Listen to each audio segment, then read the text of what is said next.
এমন দুই একজন সরকার দলীয় সংসদ সদস্য আছেন যারা আওয়ামী লীগের বয়ানে বক্তব্য দেয় জুলাইকে কেন্দ্র করে। মাননীয় স্পিকার, হাসানুল হক ইনু, তার বিরুদ্ধে 3টা চার্জ প্রমাণিত হয়েছে। 3টা চার্জে আলাদা আলাদা করে 10 বছর 10 বছর 10 বছর করে 30 বছরের সাজা হওয়ার কথা ছিল। কনকারেন্টলি মাত্র 10 বছরে সেটাকে সীমাবদ্ধ করে ফেলা হয়েছে। মাননীয় স্পিকার, সাভারে মানুষদেরকে হত্যা করার পরে তাদেরকে ভ্যানে রাখা হয়েছে, পুড়িয়ে দেওয়া হয়েছে। জাতিসংঘের রিপোর্টের মধ্যে স্পষ্টতই উল্লেখ করা হয়েছে আওয়ামী লীগ 2024 সালের জুলাইতে বাংলাদেশে মানবতা বিরোধী অপরাধ সংগঠিত করেছে এই আওয়ামী লীগ।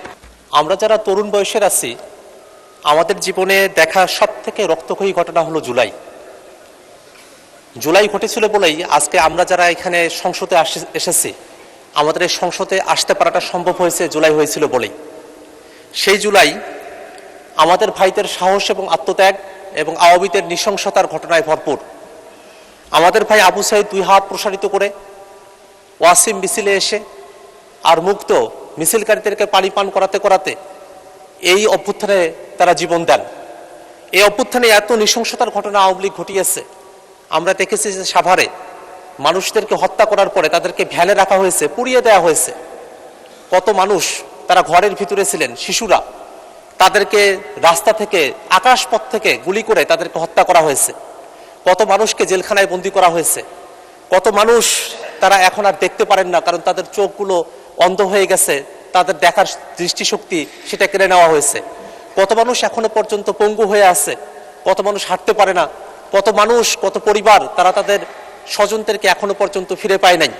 এত নৃশংসতা, এত বর্বরতা, যার মধ্য দিয়ে আমরা একটা নতুন জুলাই পেয়েছি, সেই জুলাইয়ের মধ্য দিয়ে বাংলাদেশ একটা ফ্যাসিবাদী শাসন থেকে মুক্ত হয়েছে।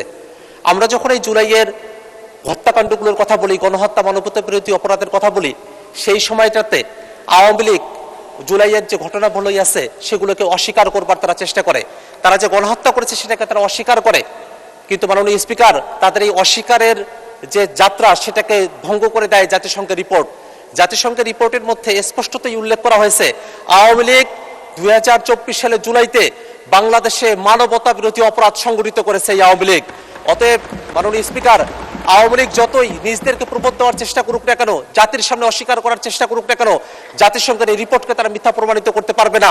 আমাদের যেসব শহীদ পরিবারগুলো এখনো জীবিত আছে, আমাদের যেসব পঙ্গু ভাইয়েরা এখনো জীবিত আছে, তাদের রক্তের ওপর দিয়ে তারা জুলাইকে অস্বীকার করবার সাহস করতে পারবে না। মাননীয় স্পিকার, অত্যন্ত দুঃখ লাগে একটা বিষয় মাননীয় স্পিকার, আমাদের এই সংসদেও এমন দুই একজন সরকার দলীয় সংসদ সদস্য আছেন যারা আওয়ামী লীগের বয়ানে বক্তব্য দেয় জুলাইকে কেন্দ্র করে। মাননীয় স্পিকার, পুলিশের খুন নিয়ে তারা কথা বলে, কিন্তু এই জুলাইতে এই যে হাজারো মানুষ শহীদ হয়ে গেলেন, তাদের জন্য তাদের মধ্যে কোনো মমত্ববোধ, কোনো সহানুভূতি তাদের মধ্যে জাগ্রত হয় না। মাননীয় স্পিকার, আওয়ামী লীগের